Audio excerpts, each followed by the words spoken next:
Mister नक्श Bhanushali. Yes sir. तुमसे थोड़ी लंबी पूछताछ करनी थी। वैसे भी घर जमाई को जो अपने ससुराल के टुकड़ों पे पल रहा हो, उसे किस बात की चलती है ना? या फिर अगर तुम छुप के कोई बड़ा बिजनेस चला रहे हो तो बात अलग। मुझे समझ में नहीं आ रहा इंस्पेक्टर साहब, आप क्या बात कर रहे हैं? जब तक बैठने के लिए ना कहा जाए चुपचाप खड़े रहो बेटा। ये पुलिस स्टेशन है, तुम्हारे बाप का घर नहीं। ये बात आप नहीं बोल रहे, ये बात आपकी वर्दी और आपकी कुर्सी बोल रही है। देखकर इंस्पेक्टर साहब, कहीं एक दिन ये निकम्मा घर जमाई आपकी कुर्सी भी खरीद ले और आपको पता भी ना चले। आपको मेरे बिजनेस के बारे में बात करनी थी। आइए बैठकर बात करते हैं।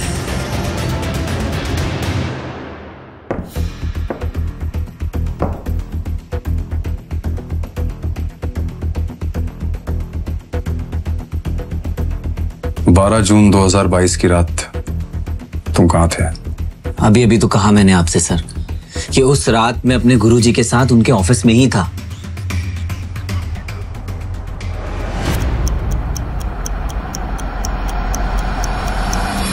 नक्श, इस वक्त मैं डूब रहा हूं और मुझे तुम्हारे सहारे की जरूरत है।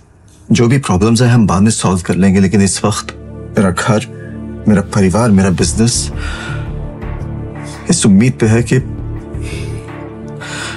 तुम मेरा हाथ थाम लोगे। और अगर तुमने मेरी बात नहीं मानी तो सब कुछ खत्म हो जाएगा। मेरा नाम, मेरा रुतबा, मेरा बिजनेस, पैसा, मेरा परिवार, सब कुछ।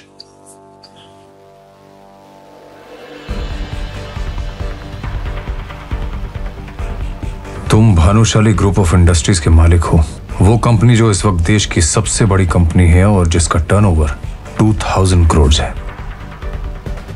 तुम्हारा कहना है कि तुम आज जो कुछ भी हो रसिक जावेरी यानी तुम्हारे गुरुजी की वजह से हो, क्योंकि बिजनेस की सभी बारीकियां उन्होंने ही तुम्हें सिखाई थी। और उस रात गुरु ने अपने शिष्य से पहली बार गुरु दक्षिणा मांगी, तो जाहिर है शिष्य मना कैसे करता। मैं तुम्हारे सामने हाथ जोड़ता हूं, प्लीज अनिका से शादी कर लो।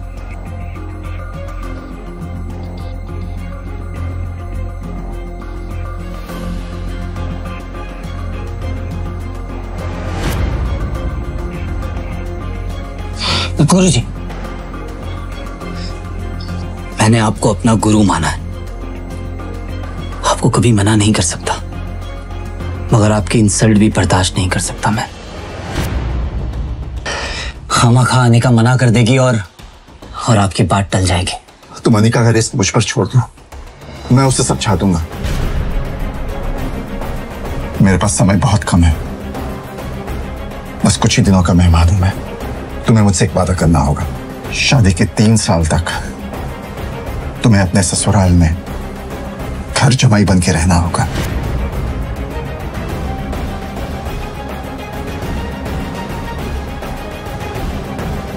और मैं ऐसा क्यों चाहता हूं, इसका जवाब इस लिफाफे में है। और मैं चाहता हूं कि ये लिफाफा तुम 3 साल बाद खोलो तो ज्यादा अच्छा होगा।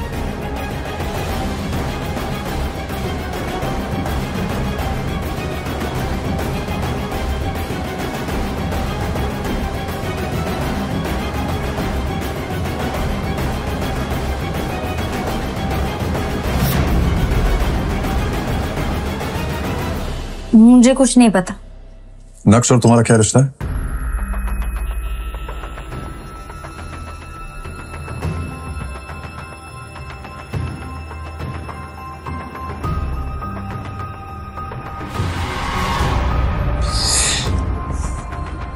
तुम नक्श को अपना पति मानने से इनकार क्यों कर रही हो?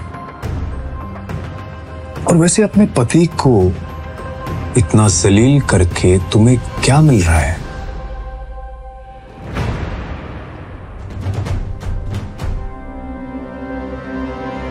शहर में आए दिन पार्टीज होती रहती हैं और बड़े बड़े लोगों की पार्टीज में सिर्फ अमीर लोग ही जाते हैं, जैसे कि कोई कंपनी का मालिक या CEO। अनिका, तुम कब आई? बस अभी। मैं तुम्हारा ही इंतजार कर रहा था कब से, और कितनी अच्छी लग रही हो तुम। Thank you. क्या पी रही हो? Wine is always. चीयर्स। मगर उस दिन होटल में अनिका पार्टी अटेंड करने गई और नक्श को उस पार्टी में देखकर चौंक गई। क्या बात है अनिका, आज तो तुम अपना और हमारा एंटरटेनमेंट साथ में लेकर आई हो। मजा आएगा। तुम्हारा गवार निठल्ला पति।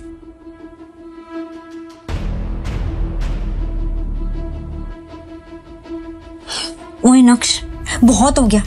मेरी जिंदगी में काला रंग घोल कर खुशी नहीं मिली तुम्हें, जो यहाँ पर भी आ गए मेरी बेइज्जती करवाने। एक बात साफ साफ बताओ कि इतनी अमीर पार्टी में तुम आए कैसे? शांत हो जाओ अनिका, मुझे भी कुछ बोलने दोगी या खुद ही बोलती चली जाओगी? मुझे इस पार्टी में आने का इनविटेशन मिला था। तुम जैसे नाकारा कंगाल को इस करोड़पति पार्टी में आने का इनविटेशन माय फुट। तुम जानते हो यहाँ पर एक से बढ़कर एक करोड़पति आए। इन सब के साथ उठना बैठना तो दूर। अनिका, मैं यहाँ किसी खास से मिलने आया हूँ। अब प्लीज मेरा टाइम मत वेस्ट करो, और मैं यहाँ भी तुमसे लड़ना नहीं चाहता।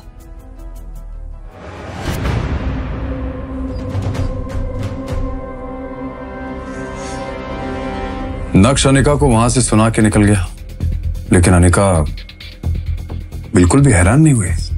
क्यों? कभी अनिका ने नक्श को पहले ऐसे बोलते हुए सुना? मुझे लगता है कि उसे सबसे ज्यादा ये बात बेचैन कर रही थी कि उसका निकम्मा पति इतनी बड़ी पार्टी में आखिर मिलने किससे आया था। जी, आप बिल्कुल सही कह रहे हैं सर।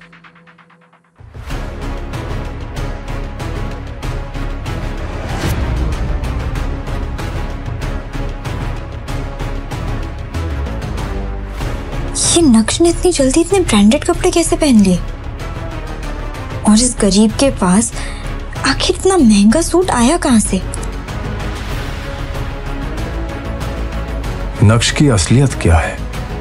क्या वो घर में नौकरों की तरह रहने वाला नक्श है, या फिर सूट बूट में बॉडीगार्ड्स के बीच वीआईपी की तरह घूमने वाला मिस्टर भानुशाली? इसके आगे पीछे इतने बड़े बड़े बिजनेसमैन क्यों घूम रहे हैं? आखिर लोग इसे मिस्टर भानुशाली क्यों बुला रहे हैं?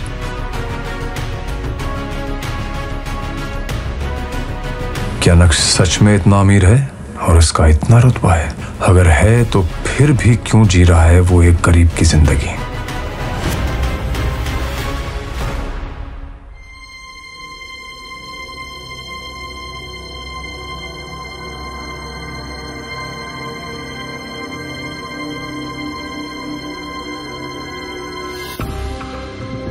अंडरवर्ल्ड का जाना माना डॉन एक मामूली से नौकर के सामने आने से डर गया। सुनकर ही अजीब लगा। क्या राज है कि इस शहर का हर बड़ा आदमी नक्श के नाम से ही डर जाता है?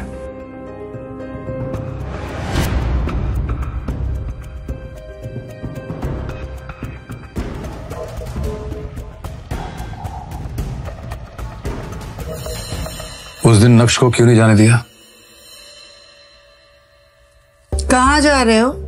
आज बाबा की बरसी थी, तो बस कुछ देर के लिए मंदिर जा रहा था। क्या मैं जा सकता हूँ?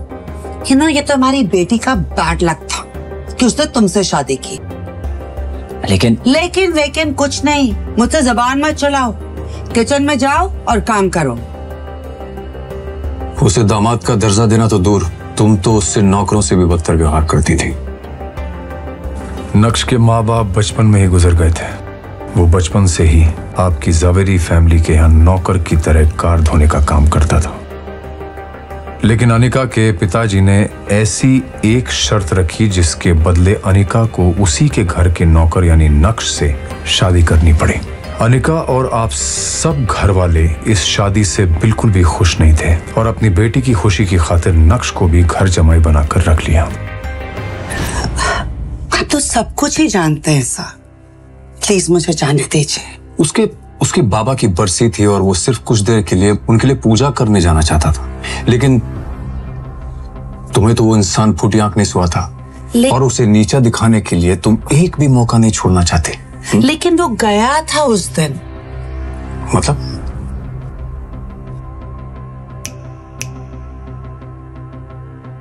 उठो जल्दी, मुझे एक बहुत बड़ी पूजा में जाने के लिए लेट हो रहा है, और अगर वहां मेरे करीब आकर तुमने मेरा पति होने का हक जताने की कोशिश की ना, तो मुझसे बुरा कोई नहीं होगा। चलो जल्दी। इतना तो समझ में आ गया मुझे कि नक्श को इस सब की आदत अच्छी तरह से हो चुकी थी। कंटिन्यू।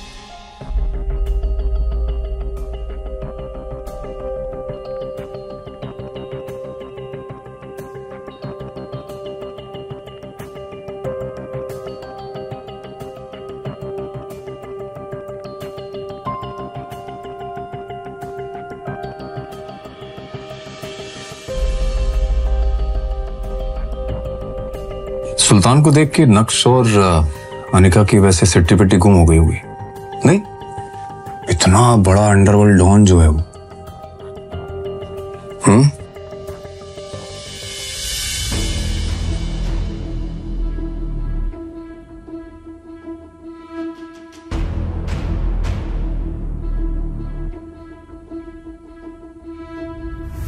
मैंने सपने में भी नहीं सोचा होगा कि ऐसा हो सकता है।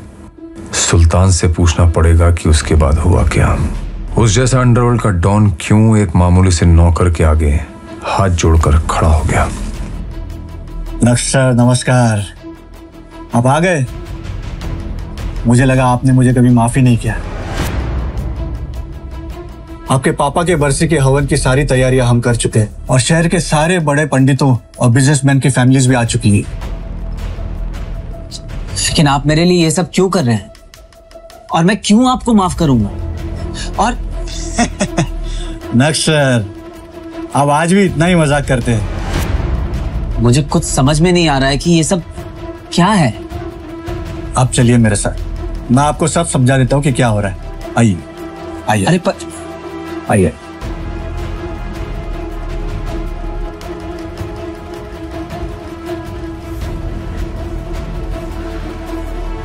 क्या नक्श सच में एक मामूली इंसान है, या आपको लगता है कि वो अंदर ही अंदर कोई साजिश कर रहा है? I have no idea. आप जा सकती हैं। चलिए मत। क्यों? इतना साधारण और गरीब दिखने वाला नक्श कैसे बना प्राइवेट जेट का मालिक? अपनी बीवी से रिस्पेक्ट के मोहताज नक्श ने मिनिस्टर के सामने कैसे बढ़ाया अपनी बीवी का रुतबा? ड्राइवर, जल्दी से गाड़ी निकालो और ये बैग रखो। मेरी फ्लाइट का टाइम हो रहा है और मुझे देर हो रही है। ये ड्राइवर कहाँ मर गया? नक्श भी सुबह से नजर नहीं आ रहा। काम के वक्त पता नहीं सब कहाँ मर जाते हैं। मेरी दिल्ली की फ्लाइट अगर मिस हो गई तो मिनिस्टर के साथ मेरी मीटिंग नहीं हो पाएगी, और मेरे हाथ से गवर्नमेंट का सबसे बड़ा प्रोजेक्ट चला जाएगा। ड्राइवर! वो आज बेचारे ड्राइवर की माँ की तबीयत खराब हो गई थी, तो मैंने कहा तुम जाओ, मैं आपको एयरपोर्ट छोड़ दूंगा। लाओ आज एयरपोर्ट मैं तुम्हें छोड़ देता हूँ। काम के वक्त सबको बहाने याद आ जाते हैं। चलो। अनिका बेटा, कहाँ जा रही हो? मम्मी मैं दिल्ली जा रही हूँ। आप बस अपना आशीर्वाद मुझे दो कि मेरी मिनिस्टर के साथ मीटिंग सक्सेसफुल हो जाए बस। अनिका बेटा, मेरा आशीर्वाद तो हमेशा तुम्हारे साथ है, लेकिन नक्श कहाँ जा रहा है? इसको तो घर में बर्तन धोने। मम्मी इसे मैं अपने साथ लेकर जा रही हूँ। वो ड्राइवर छुट्टी पर है ना, वापस आकर कर देगा घर का बचा हुआ काम।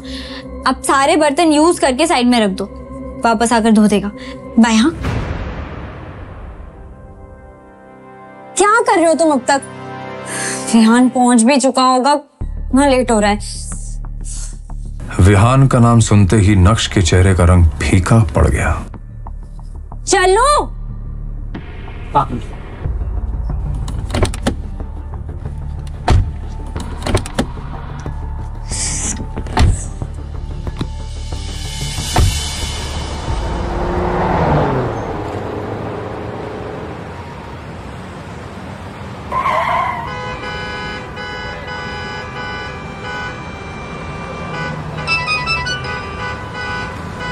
Anika, where are you?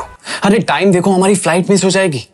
मैं एयरपोर्ट के लॉन्च में तुम्हारा वेट कर रहा हूँ, प्लीज जल्दी आओ प्लीज। आई नो विहान, लेकिन बहुत ट्रैफिक लगा हुआ है, मैं क्या करूँ, मुझे कुछ समझ नहीं आ रहा। अनिका ठीक है, कोशिश करो जल्दी आने की प्लीज।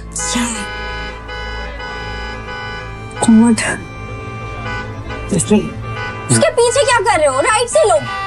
हाँ विहान, अब क्या करेंगे? इतनी मुश्किल से मिनिस्टर की अपॉइंटमेंट मिली थी। लगता है कि कंपनी को डूबने से बचाने का आखिरी मौका भी खो दिया हमने। अब क्या करेंगे? Any alternate plan? अनिका अब कुछ नहीं हो सकता है, हमारी फ्लाइट मिस हो चुकी और दिल्ली की अगली फ्लाइट 2 घंटे बाद है। हमारा टाइम पर दिल्ली पहुंचना इज इम्पॉसिबल, खत्म हो गया सब। अनिका और विहान दोनों मुंह लटकाए एयरपोर्ट की उसी चेयर पर बैठे हुए थे कि तभी अनिका के सामने एक पायलट आकर खड़ा होता है। Excuse me ma'am, are you Anika Jaberi? Yes I am. चलिए, आपका प्राइवेट जेट आपका इंतजार कर रहा है। हम 10 मिनट में दिल्ली के लिए टेक ऑफ करेंगे। Private jet? लेकिन हमने तो ऐसा कोई प्राइवेट जेट बुक नहीं किया। आई थिंक आपको कोई कंफ्यूजन हुई, प्लीज चेक कीजिए। नो कंफ्यूजन सर, आप ठीक कह रहे हैं, आपने बुक नहीं किया। एक्चुअली ये प्राइवेट जेट नक्श भानुशाली सर का है, उन्होंने इसे अनिका मैम के लिए भेजा है। पायलट की बातें सुनकर तुम और अनिका दोनों शॉक नहीं हुए? बिल्कुल हुए सर, इनफैक्ट हमें तो उनकी बातों पर यकीन ही नहीं हो रहा था। एक साधारण सा दिखने वाला व्यक्ति नक्श अब लग्जरी ब्रांड का सूट और बूट पहनकर सिक्योरिटी के साथ कैसे आ रहा है? Good morning sir. Are you ready Anika? ये प्राइवेट जेट? ये सब बातें बाद में करेंगे, अभी तुम्हें लेट हो रहा है ना।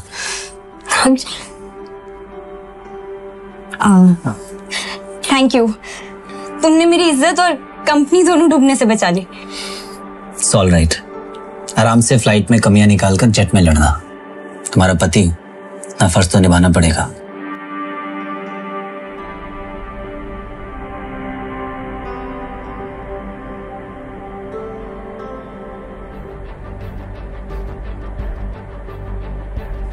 Let's go.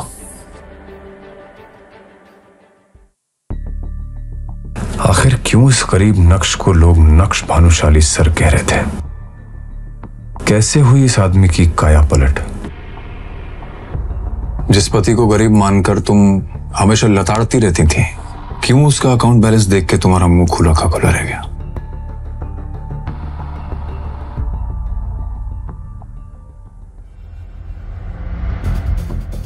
कान खोलकर मेरी बात दिमाग में घोलकर अच्छे से घुसेड़ लो। घर के बाहर तो मेरे पति नहीं, मेरे ड्राइवर हो। तो मैं तुमसे जो भी पूछूं उसका जवाब यस मैम, नो मैम में दे, समझे? यस मैम, जैसा आप कहें। और खबरदार, जो तुमने गलती से भी किसी को बताया कि हम दोनों शादीशुदा हैं, लोत्रा ने तुम्हारी शक्ल देख ली तो क्या सोचेगा? कहीं तुम्हारे चक्कर में ये भानुशाली इंडस्ट्रीज की डील मेरे हाथ से न चली जाए।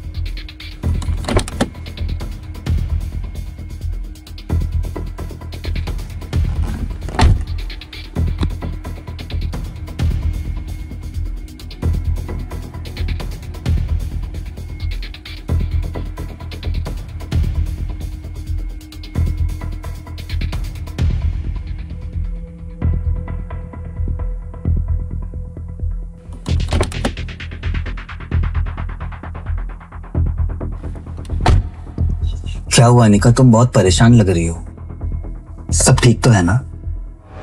ओफो, छुओ मत मुझे, इडियट। I'm sorry, मुझे बस तुम्हारी फिक्र हो रही थी। फिक्र? My foot. You know what, मुझे तो लगता है कि तुम्हारा मनूस साया मेरी इस डील पर पड़ गया और इसीलिए डील क्रैक ही नहीं हुई। अनिका, तुम अगर कहो तो एक बार मल्होत्रा से मैं बात करके देखूं। अनपढ़ की बातें तो सुनो, तुम बात करोगे? क्या जानते हो तुम ऐसी बड़ी बड़ी बिजनेस डील के बारे में? आए बड़े, बात करना। अनिका, मैं बस 1 मिनट वॉशरूम से आऊं क्या? जाओ जल्दी। Thank you.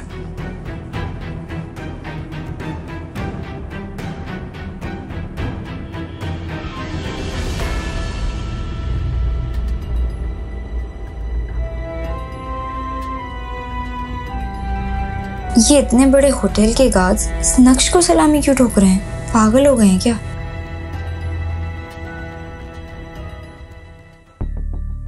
थोड़ी ही देर में नक्श वापस आ जाता है और गाड़ी ड्राइव करने लगता है कि तभी अनिका के फोन पर एक मैसेज आता है जिसे देखकर अनिका चौंक जाती है। Oh my God, Malhotra deal के लिए मान गया। कांग्रेचुलेशंस अनिका, मुझे पूरा यकीन था कि तुम्हारे जैसी लड़की जिसके अंदर इतनी समझ है बिजनेस की और भी बाकी चीजों की, उसे मल्होत्रा कभी रिजेक्ट कर ही नहीं सकता। बस बस, ज्यादा नाटक करने की जरूरत नहीं। और मल्होत्रा जी, नॉट मल्होत्रा। अब इतना तेल लगाने की जरूरत नहीं है। पर अचानक से ऐसे कैसे? अभी तो मल्होत्रा ने मुझे फिर से धक्के मारकर निकाला था, ऐसे कैसे मान गए?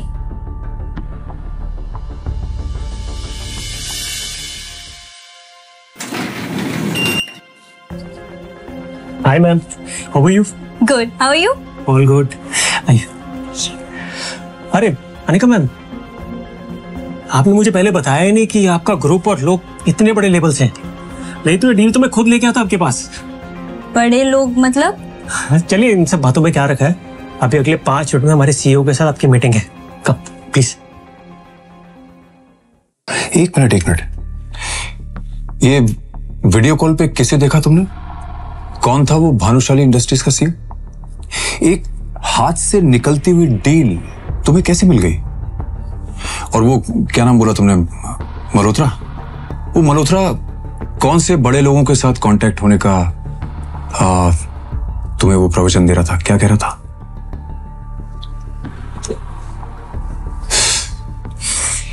बोलोगी? इस वीडियो कॉल पर भानुशाली इंडस्ट्रीज के सीईओ मिस्टर भानुशाली ज्वाइन करते हैं। ये तो मेरा पति नक्श है। आप होश में तो है इनका मैम, ये क्या बकवास कर रही हैं आप? मिस्टर मल्होत्रा, मैं पागल नहीं हूँ जो अपने पति को नहीं पहचानूंगी। मैं बिल्कुल सच कह रही हूँ। ये मेरा पति नक्श है। ये मेरे घर पर घर जमाई बनकर रहता है। अनिका मैम, सोच के बोलिए, कुछ भी मत बोलिए प्लीज। आपको पता ही कौन है? ये हमारी कंपनी के सीईओ हैं। आपके और हमारे जैसे लोग इनके नौकरी करते हैं, तो ये आपके पति कैसे हो सकते हैं? मिस्टर मल्होत्रा, पर मैं जो कह रही हूँ वो सच है। ये पति है मेरा। Just shut up, Anika.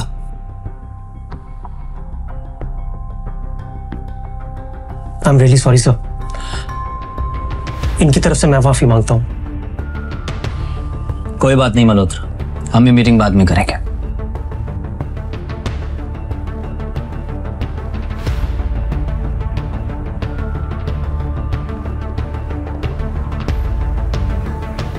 Anika पूरे टाइम यही सोचती रही कि आखिर मिस्टर भानुशाली की शक्ल नक्श से इतनी ज्यादा कैसे मिल सकती है। उसके दिमाग में हजारों सवाल थे।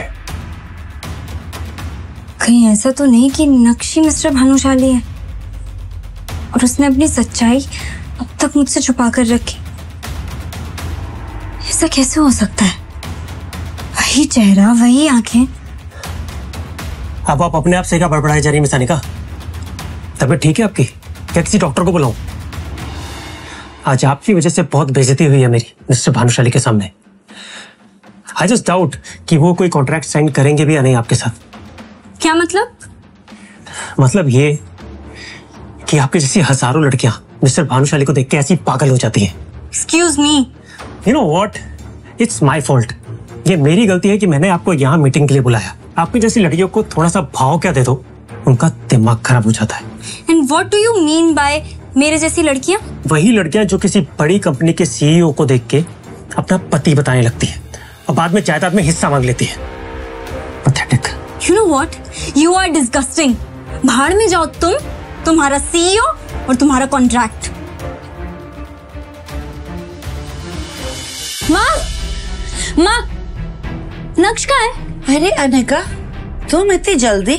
तुम्हारी तो आज मीटिंग थी ना। माँ, नक्श कहाँ है बताओ ना। किचन में कहीं बर्तन धो रहा होगा। क्या हुआ? कुछ किया क्या उसने? बहुत बड़ा कांड किया है। तुम इतनी जल्दी कैसे आ गए? अरे अनिका, तुम इतनी जल्दी आ गई? आज मैं तुम्हारी पसंद का खाना बनाऊंगा। मेरी बात का जवाब दो। तुम ही मिस्टर भानुशाली हो ना? वो आदमी जैसे अभी अभी मैं वीडियो कॉल वाली मीटिंग पर देख कर आई हूँ। कौन? कौन मिस्टर भानुशाली? मुझे कुछ समझ में नहीं आ रहा है, तुम क्या बोल रही हो अनिका? मेरे सामने ये नाटक मत करो, सच बताओ, तुम ही हो ना? अनिका, मैं क्या जानूं इन बड़ी बड़ी मीटिंग्स के बारे में? फिर तुम्हारी शक्ल उस आदमी से इतनी कैसे मिल सकती है? किस आदमी से? मिस्टर भानुशाली से। देखो अनिका, तुम मुझे इन चक्करों में मत डालो। सारा दिन घर का काम करता रहता हूँ, बाहर भी निकलता हूँ तो सिर्फ सब्जी लेने के लिए, और तुम ना जाने मुझ पर किस तरह के इल्जाम लगा रही। उसे देख के कोई नहीं कह सकता था कि वही मिस्टर भानुशाली है, इसलिए अनिका को भी अब अपने यकीन पर शक होने लगा। इसकी हालत तो देखो अनिका, ये कैसे हो सकता है मिस्टर भानुशाली? किसी एंगल से उसके बराबर नहीं। और आखिर नक्श इतना अमीर होता तो वो मेरे साथ ऐसे क्यों रहता? मैं कुछ ज्यादा ही सोच रही हूँ। अरे हेलो मैम, हम लोग इनकम टैक्स डिपार्टमेंट से आए हैं। हमें खबर मिली है कि आपके पति मिस्टर नक्श के पास 2000 करोड़ की अवैध संपत्ति है। 2000 करोड़? क्या बकवास कर रहे हैं आप? मेरा पति एक मामूली सा घर जमाई है, उसके पास समोसा खरीदने के पैसे नहीं होते। ऑफिसर, आपको कोई बहुत बड़ी गलतफहमी हुई है, इतने पैसे कहाँ से आएंगे उसके पास? हम जो भी कह रहे हैं, हमारे पास इस बात के पुख्ता सबूत है मैडम। ये देखिए, आपके पति के बैंक अकाउंट के रिकॉर्ड्स। Have a look. नक्श का अकाउंट बैलेंस देखकर अनिका के होश उड़ गए। 2000 करोड़ रुपए दिख रहे थे। ऐसा कैसे हो सकता है? नक्श के पास इतने पैसे? नक्श, इधर आ नक्श। क्या हुआ अनिका? तुम्हारे पास 2000 करोड़ की इलीगल प्रॉपर्टी है। 2000 करोड़? इंस्पेक्टर साहब, इतने महंगे सपने भी नहीं देखता हूं मैं। मेरे पास कहां से आएंगे इतने पैसे? आप क्या बोल रहे हैं? ऑफिसर ने भी जब नक्श की हालत देखी तो उन्हें अपनी खुफिया इंफॉर्मेशन पर शक होने लगा। वेल, मुझे लगता है हमें सच में कोई गलतफहमी हुई है। सॉरी मैम, आपका वक्त जाया करने के लिए हम माफी चाहते हैं। Officers, let's go.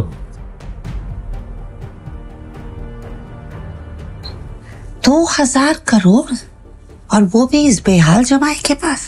आजकल के इनकम टैक्स ऑफिसर्स भी क्या ही काम कर रहे हैं। पूरा घर बिखेर कर चले गए।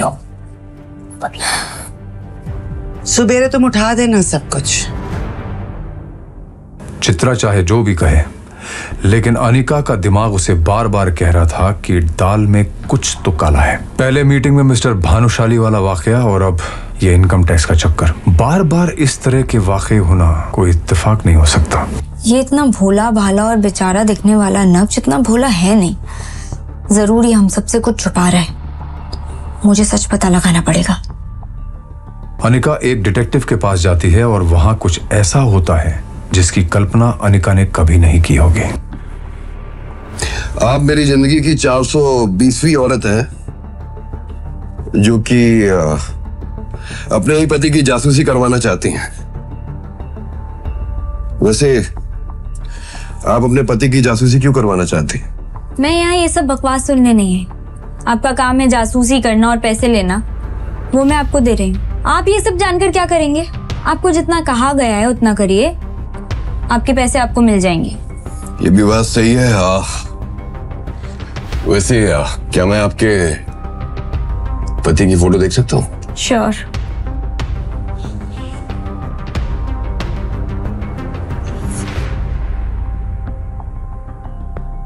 जैसे ही उस डिटेक्टिव ने नक्श की फोटो देखी, उसके रोंगटे खड़े हो गए। ऐसा लग रहा था जैसे उसने कोई भूत देख लिया हो। आप इस आदमी की जासूसी करवाना चाहती हैं? हाँ, क्यों? पागल हो गई है? आपका दिमाग खराब है? Mind your language. इसी की जासूसी करवानी है मुझे। आप जानते भी हैं किसके बारे में बात कर रही हैं आप? मुझे तो लगता है कि आप झूठ बोल रहे हैं कि ये आपके पति हैं। क्या बकवास किए जा रहे हैं? ऑफ कोर्स ये मेरा पति है, और सब लोग इसके बारे में आजकल ऐसे क्यों बात कर रहे हैं? काम करिए, उठिए। आप निकलिए मेरे ऑफिस से। मुझे कोई जासूसी नहीं करनी है, और जासूसी करके मुझे इस आदमी की मरना है क्या? अरे लेकिन ये है कौन? सब इससे इतना डरते क्यों हैं? क्या आप सच में नहीं जानते कि ये आदमी कौन है? ये कोई मामूली इंसान नहीं है, ये शहर के सबसे बड़े। जैसे ही डिटेक्टिव ने अनिका को नक्श के बारे में बताया, अनिका के पैरों तले जमीन खिसक गई। आखिर डिटेक्टिव ने अनिका को नक्श के बारे में क्या बताया? क्या वाकई नक्श के अकाउंट में 2000 करोड़ रुपए थे? आखिर मिस्टर भानुशाली की शक्ल नक्श से कैसे मिल रही थी? क्या नक्श वाकई फटेहल घर जमाई था, या था उसका कोई गहरा राज। सच सुनकर उड़ जाएंगे आपके होश। नक्श का सच जानने की कोशिश में अनिका की मुलाकात हुई उस डिटेक्टिव से जो जानता था नक्श का असली चेहरा। आखिर क्या बताया उस डिटेक्टिव ने अनिका को, यह मैं कभी नहीं जान पाया। मेरे मन में बचे थे बहुत से सवाल। क्या यह नक्श वही नक्श है जिसके सामने दुनिया झुकने को मजबूर है, या फिर उसका कोई जुड़वा भाई, या फिर शायद ये एक शतरंज का खेल है जिसमें हम सब सिर्फ प्यादे हैं और राजा नक्श भानुशाली है। खैर, जो भी हो, अनिका और मेरी नजरें उस दिन के बाद से नक्श के हर कदम, उसकी हर चाल पर टिकी हुई थी। अब देखना यह था कि आखिर कब तक यह शतरंज का खेल जारी रहेगा। किसकी होगी जीत और किसकी होगी मात। आखिर कब बाहर आएगा सच, और उस सच का सामना करने की हिम्मत किस में होगी।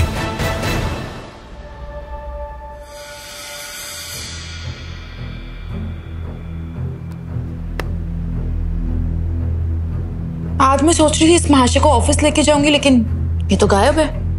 मम्मी क्या है यार, मेरी इससे शादी क्यों करवाई है? किस्मत खराब करके रखती है। सो बात करे छे, तुझे ऊपर जाने की जल्दी है क्या? क्या बोल रहे हो? नहीं।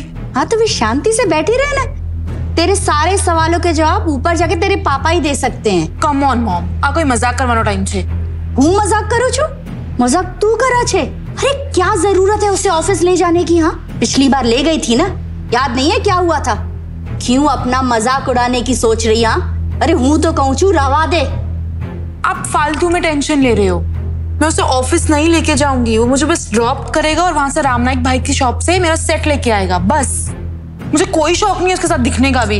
अभी चित्रा और अनिका नक्श को बुरा भला कह ही रहे थे कि तभी नक्श वहां आ गया, पर उसने उन दोनों को नजरअंदाज करके अंदर जाना ठीक समझा। भाई साहब का एटीट्यूड देखने लायक था। जब अनिका ने देखा कि नक्श उसे इग्नोर करता हुआ अपने कमरे की तरफ जा रहा है, तो अनिका को और भी ज्यादा गुस्सा आ गया। ये लो, आगे साहबजादे नैन मटक्का करके। यहाँ आपकी कामचोरी की बातें चल रही है, समझे? मॉम प्लीज, मैं ऑलरेडी ऑफिस के लिए ना बहुत लेट हो रही हूँ। विहान मेरा ऑलरेडी वेट कर रहा होगा। विहान का नाम सुनते ही नक्श के चेहरे का रंग फीका पड़ गया। अनिका ने नक्श के चेहरे के उड़े हुए रंग को पूरी तरह इग्नोर करते हुए उससे कहा, काम चोरी में ना तुम सबसे आगे बढ़ गए हो। तुम मेरे साथ ऑफिस चलो और वहां से लौटते हुए रमनिक भाई की शॉप से मेरा सेट लेके आना, बस दैट्स इट। अब चलो, खड़े खड़े मेरा शक्ल क्या देख रहे हो? मैं ऑलरेडी बहुत लेट हो रही हूँ। नक्श चित्रा से तो कभी कभार बहस कर लिया करता था, लेकिन वो अपनी वाइफ अनिका से कभी भी जुबान नहीं लड़ाता था। चलो। अनिका और नक्श कुछ ही देर में अनिका के ऑफिस पहुंच गए। कार से उतरते हुए अनिका ने देखा कि उसके पास बहुत सारी फाइल्स हैं। अगर वो ऑफिस से किसी को बुलाएगी तो इसमें और भी ज्यादा टाइम वेस्ट होगा, इसलिए उसने नक्श की तरफ देखा और उसे अंदर आने के लिए कहा। ये सारा सामान लेके अंदर आ जाओ।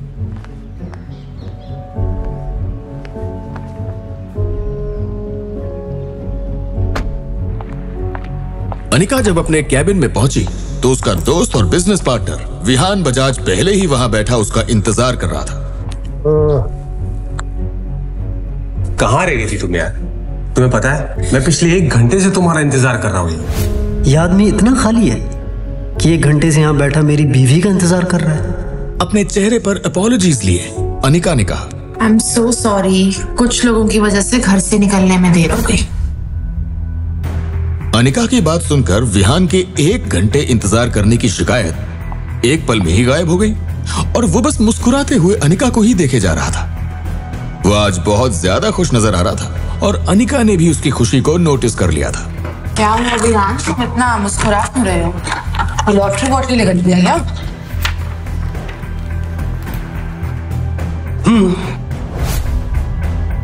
कुछ ऐसा ही समझ लो। अब तुम्हारा आना किसी लॉटरी से कम है क्या? विहान भाई साहब, आप भूल रहे हैं कि ऑफिस है और दोस्ती की एक सीमा होती है जो शायद आपको कायम रखनी चाहिए। बीच में मत बोलो। विहान तुम क्या बोल रहे थे? मैं कुछ समझी नहीं। विहान समझ गया था कि अनिका उसकी बात से थोड़ी अनकंफर्टेबल हो गई है, इसलिए उसने झट से बात बदल दी और बोला, खैर छोड़ो ये सब बातें यार। ये बात इंपॉर्टेंट नहीं है कि मैं आज इतना खुश क्यों हूं, बल्कि ये इंपॉर्टेंट है कि मैं आज तुम्हारे लिए एक स्पेशल गिफ्ट लाया हूं, just for you. Tada, necklace, a rare diamond necklace. ये तुम मेरे लिए लेके आए हो? अनिका नहीं जानती थी कि नक्श भानुशाली खानदान से ताल्लुक रखता है। भानुशाली ग्रुप रेयर डायमंड के बिजनेस में भी है, और क्योंकि नक्श भानुशाली ग्रुप का हिस्सा रह चुका था, इसलिए उसे डायमंड की अच्छी खासी परख थी। ये तो रेयर डायमंड नेकलेस का कॉपी है। एक्चुअली अनिका ये ओरिजिनल नहीं, फेक है। तुम चुप रहोगे? कितनी बारी बोला बीच में मत बोला करो। नक्श की बात सुनकर विहान भी ये समझ गया था कि अब वो उस फर्स्ट कॉपी नेकलेस को ओरिजिनल बताकर अनिका को बेवकूफ नहीं बना सकता है। हाँ, ऑफ कोर्स ये हार रेयर नेकलेस तो नहीं है, पर है असली हीरे का। बस इसकी क्वालिटी ना रेयर डायमंड से थोड़ी सी कम है, बस थोड़ी सी। पर यू नो व्हाट, जिस दिन मुझे रेयर डायमंड मिल गया ना, मैं उसे तुम्हारे लिए जरूर लेकर आऊंगा, एंड दैट्स माय प्रॉमिस। वैसे विहान भाई साहब, मजाक अच्छा कर लेते हैं आप। क्या है ना, जिस रेयर डायमंड नेकलेस की आप बात कर रहे हैं, वो पूरे इंडिया में सिर्फ 10 पीसेज हैं। अनिका, मैं तो कहता हूं कि ये नकली हीरो का हार इन्हें वापस कर दो। मुझे नहीं लगता कि ये अपना वादा पूरा कर पाएंगे। आज अनिका को विहान की हरकत से ज्यादा इस बात पर हैरानी हो रही थी कि अचानक नक्श के अंदर हर बात का जवाब देने की हिम्मत कहां से आ रही है। तुम चुप रहोगे? अब पोल तो उसकी खुल चुकी थी, तो वो करता भी क्या?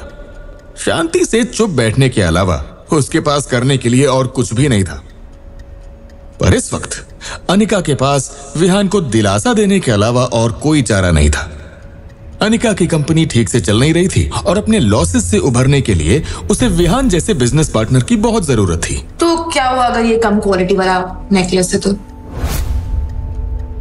ये तो जाहिर सी बात है ना कि हर कोई उस नेकलेस को अफोर्ड नहीं कर सकता, राइट? और जहां तक कि मुझे याद है, पिछले साल उनमें से एक हीरे वाले नेकलेस की नीलामी हुई थी, जो कि शायद 1 से 1.5 करोड़ में बिका था। मुझे ये तो नहीं पता वो हीरे के नेकलेस को किसने खरीदा था, लेकिन विहान, तुम्हें कोई रेयर डायमंड वाले नेकलेस की लाने की जरूरत नहीं है। This is equally beautiful. मैं इसे अपने शोकेस में रखूंगी। अनिका की बात सुनकर तो विहान के जैसे तोते ही उड़ गए। इस हार को खरीदने में ही उसे पसीना आ गया था। देखा जाए तो विहान की महीने भर की कमाई उतनी कम भी नहीं थी, लेकिन असली रेयर हीरे का हार खरीदना कोई हंसी खेल थोड़ी है। भूल जाओ बेटा विहान, अनिका को इम्प्रेस करने के चक्कर में कंगाल हो जाओगे, कंगाल। वहीं नक्श अनिका को परेशान देखकर अपने किए पर पछताने लगा और सोचने लगा कि इतनी बड़ी बात हो जाने के बाद भी अनिका विहान का साथ दे रही है। नक्श की जिंदगी बदल गई थी, लेकिन वो अपनी बदली हुई जिंदगी को इतनी आसानी से अपनी बीवी के सामने नहीं रखना चाहता था। वो अनिका को पाना चाहता था, उसका दिल जीतना चाहता था। अनिका, मैंने तुम्हें आज तक कोई एडवाइस नहीं दी है। आज मैं सिर्फ इतना कहना चाहता हूँ कि ये आदमी तुम्हें इम्प्रेस करने के लिए ये नकली हीरो कार तुम्हें दे रहा है। अनिका, मैं तो कहता हूँ तुम्हें ऐसे आदमी से दोस्ती तो क्या, बात तक नहीं करनी चाहिए। अनिका, मैं तुम्हें प्रॉमिस करता हूं, मैं तुम्हें असली रेयर डायमंड्स का हार ला कर दूंगा। फिर भले उसके लिए मुझे चाहे कितनी भी मेहनत करनी पड़े या कुछ भी करना पड़े, लेकिन मैं करूंगा। आई प्रॉमिस यू, मैं तुम्हें असली हीरो का रेयर डायमंड्स का हार ला कर दूंगा।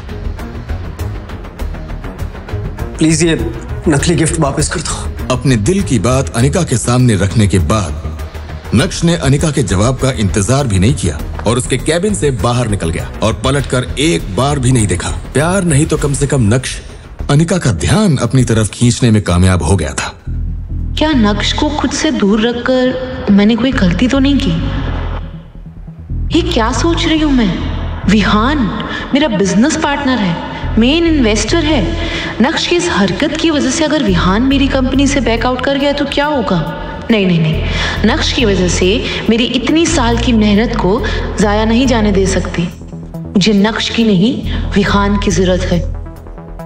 सुबह का समय था और सारे एम्प्लॉइज अपने अपने काम में बिजी थे। दूसरी तरफ वही अनिका का गुस्सा इस वक्त चरम पर था। नक्श! आज पहली बार नक्श ने उसके साथ बदतमीजी की थी।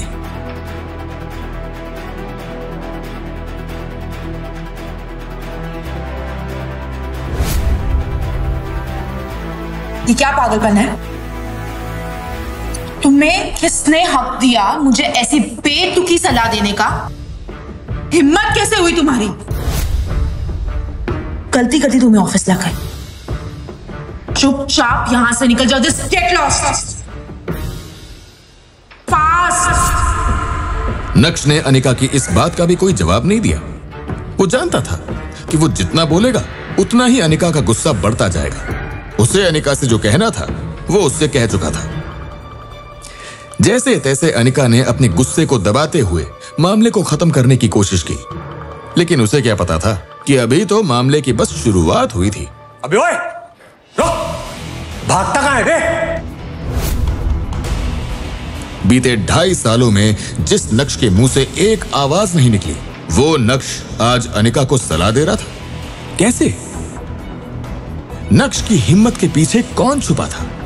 क्या नक्श का अपनापन देखकर अनिका के दिल में नक्श के लिए कुछ कुछ होगा, या फिर अनिका को बस अपने बिजनेस की ही पड़ी थी? विहान और नक्श के बीच क्या होगा? क्या विहान गुस्से में नक्श पर हमला करने वाला था? अगर ऐसा हुआ तो क्या अनिका नक्श को बचाएगी, या फिर विहान का दांव उल्टा पड़ता हुआ नजर आएगा? नक्श ने पहले तो अनिका के सामने विहान का भांडा फोड़ा और उसे पूरी तरह से एम्बैरस किया, और उसके बाद नक्श ने अपनी ही बीवी को सलाह भी दे डाली जो पिछले 2.5 सालों में उसने पहले कभी नहीं दी थी। लेकिन अनिका की खरी खोटी सुनने के बाद अब नक्श कोई बात नहीं करना चाहता था। नक्श का ये एटीट्यूड विहान से बर्दाश्त नहीं हुआ। How dare you! तूने मेरे सामने मेरे गिफ्ट का मजाक कैसे उड़ाया? हाँ? एक बात ध्यान से सुन ले तू अगर खुद को भी बेच देगा ना तो ऐसा हार अपनी जिंदगी में कभी खरीद नहीं पाएगा तू। आई बात समझ में? तो ये थी पहली बात। अब दूसरी बात, तेरे जैसे लोगों को ना अपनी मार्केट वैल्यू पता होनी चाहिए, और अगर पता ना हो ना तो मैं बताता हूं ना तुझे, मैं बताता हूं, and that is mister zero. डब्बा गो। नक्श अभी भी सबके सामने हंगामा करने के मूड में नहीं था, लेकिन जब कोई आपकी खामोशी का फायदा उठाने लगे तो बोलना जरूरी हो जाता है। पहली बात, ये जो खड़ी है ना, ये बीवी है मेरी, तो अच्छा होगा इससे दूर ही रहो। और दूसरी बात, मेरी बीवी को तुझ जैसे इंसान से हीरो का हार लेने की कोई जरूरत नहीं है। मैं खुद उसे लेके दे सकता हूं, तो अपना ढोंगी बनाना बंद करो। और हाँ, तीसरी बात, जेब में अगर नोट ना हो तो चिल्लर बजाकर शोर नहीं करते, क्या समझे?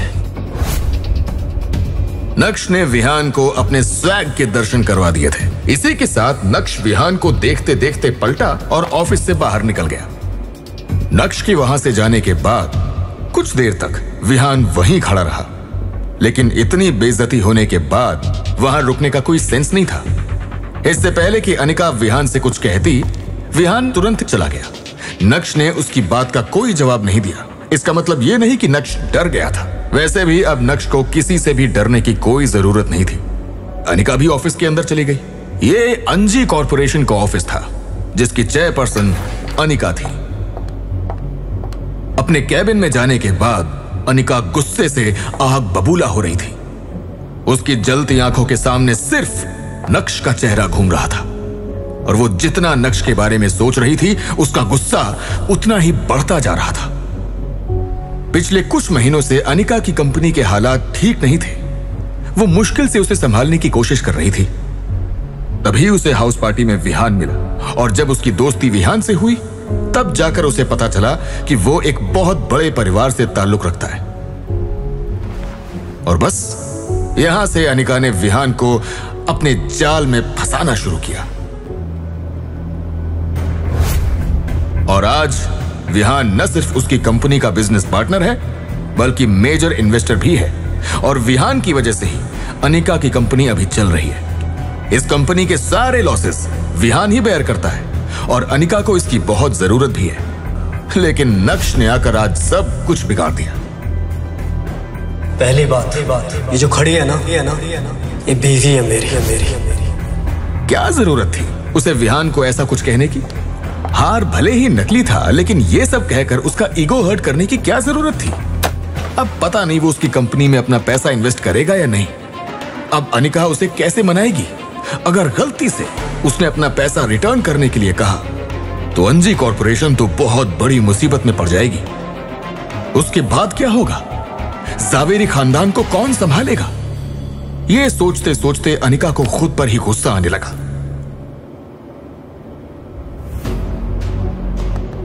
असल में गलती उसी की है। वो क्यों नक्श को उन दोनों के बीच में लाई? क्या जरूरत थी नक्श को ऑफिस साथ लाने की? अगर वो आज नक्श को अपने साथ नहीं लेकर आती तो अभी विहान उसके साथ बैठा होता। अंजी कॉर्पोरेशन की ऑफिस से बाहर आकर नक्श काफी खुला खुला महसूस कर रहा था और नक्श इस शुरुआत को बरकरार रखना चाहता था। तभी अचानक से नक्श का फोन बजा और जब उसने स्क्रीन पर अपने दादाजी का नाम देखा तो उसके चेहरे पर चालाकी वाली मुस्कान आ गई थी। Hello mister Bhanushali. अरे इनफैक्ट मैं आपको ही कॉल करने वाला था। मैं जानता हूँ मिस्टर भानुशाली, आपने मुझे किसी काम से ही कॉल किया होगा। अच्छा तो फिर ठीक है नक्श, पहले काम की ही बात कर लेते हैं, ठीक है? और हाँ, फॉर योर काइंड इंफॉर्मेशन, अगले हफ्ते तुम भानुशाली ग्रुप के नए सीईओ नियुक्त कर दिए गए। हाँ नक्श, मैंने तुम्हारी मीटिंग एक खास इंसान से फिक्स की है। कब, कहाँ, कैसे मिलना है ये मैंने तुम्हें व्हाट्सएप कर दिया है। मिलना जरूर, ठीक है? देखिए मिस्टर भानुशाली, मुझे किसी से भी मिलने में कोई दिक्कत नहीं है, लेकिन मेरी कुछ शर्तें हैं जो आपको पूरी करनी होगी। मेरी पहली शर्त यह है कि मुझे आज के आज किसी भी हाल में रेयर डायमंड्स का नेकलेस चाहिए आज। और दूसरी शर्त मैं आपको व्हाट्सएप कर रहा हूं। नक्श पॉइंट टू पॉइंट बात कर रहा था और उसका एटीट्यूड 7वें आसमान पर था, जो यशवर्धन को बिल्कुल भी पसंद नहीं आ रहा था। नक्श, तुम्हें नहीं लगता कि तुम्हारी डिमांड्स कुछ बढ़ती चली जा रही हैं? मेरी डिमांड्स बढ़ रही हैं? ओह कम ऑन दादाजी, आपने ये जो मीटिंग फिक्स की है ये भी तो अपनी किसी डिमांड को पूरा करने के लिए की होगी ना दादाजी? It's always give and take. छोटी छोटी डिमांड है मेरी, प्लीज पूरा कर दीजिए। और हाँ, मेरी जो दूसरी डिमांड है मैं आपको व्हाट्सएप कर रहा हूं। दादाजी please do the needful, okay? नक्श उन्हें अपनी गलती का पूरा एहसास करवा रहा था और यशवर्धन उस एहसास में दबते हुए नजर आ रहे थे। फोन रखते ही नक्श ने देखा कि उसे व्हाट्सएप पर 3 मैसेजेस आए हुए हैं। एक उसके दादाजी का था और बाकी के दोनों उसकी बीवी अनिका के थे। अनिका ने उसे 10,000 रुपए भेजे थे और लिखा था, मैं तुम्हें 10,000 रुपए भेज रही हूँ और मॉल जाके कुछ अच्छे कपड़े ले लो। मुझे शर्म आती है अपने फ्रेंड्स और फैमिली के सामने तुम्हारी हालत देखकर। जहां देखो भिखारी की तरह आ जाते हो। दरअसल अनिका के घर में आज फैमिली डिनर पार्टी थी और पिछली बार नक्श की वजह से उसे काफी कुछ झेलना पड़ा था, इसलिए उसने नक्श को इस बार पहले ही पैसे भेज दिए। अब मुझे तुम्हारे 10,000 रुपयों की कोई जरूरत नहीं है। मन ही मन सोचते हुए नक्श ने अपनी दूसरी शर्त को यशवर्धन तक पहुंचा दिया था। Auto, Golden Domain Society. Golden Domain Society Surat की ही नहीं बल्कि गुजरात की सबसे लग्जूरियस सोसाइटीज में से एक थी। इस सोसाइटी में 4 स्विमिंग पूल्स थे जिनका पब्लिक एक्सेस था और अमीरों के लिए अलग से पूल विलास भी थे। कुछ पेंट हाउसेस भी थे। सारे घर बहुत ही शानदार थे और इस सोसाइटी से पूरे सूरत की खूबसूरती को नापा जा सकता था।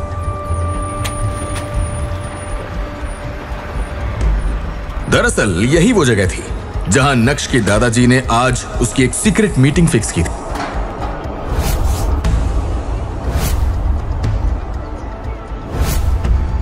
लेकिन नक्श किससे मिलने जा रहा है, इस बात की उसको कोई जानकारी नहीं थी।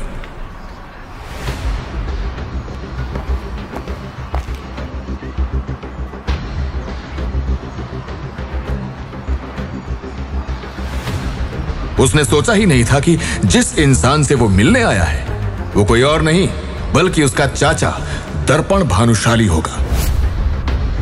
यह जानकर नक्श अपने चाचा से बिना मिले ही वहां से जाना चाहता था और नक्श ने तो अपने कदम भी मोड़ लिए थे। लेकिन तभी अचानक से उसके कान में एक आवाज सुनाई पड़ी। नक्श, नक्श, नक्श।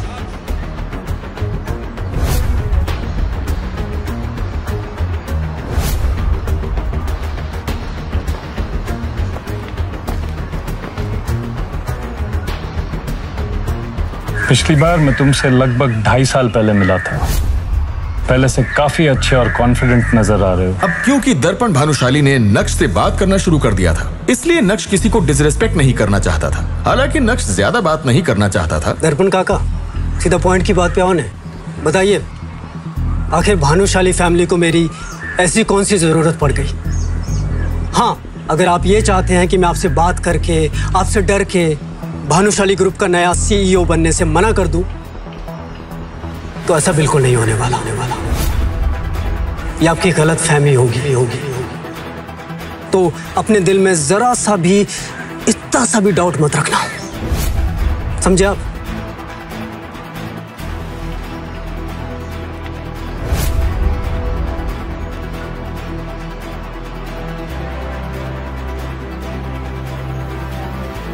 काका, तुम्हें खबर छे ना कि आप मुझे इतना सा भी परेशान करना अफोर्ड नहीं कर सकते। आपने भले ही मुझे यहाँ किसी भी मकसद से बुलाया हो, लेकिन हाँ, खेतान एंटरप्राइजेस के 40% शेयर्स मेरे पास ही है, जो मेरे पापा ने खरीदे थे। और आपने और दादू ने मना कर दिया था कि शेयर्स ना खरीदें। और उसके बाद जो कुछ भी हुआ उसे मुझसे बेहतर आप अच्छी तरह से जानते हैं।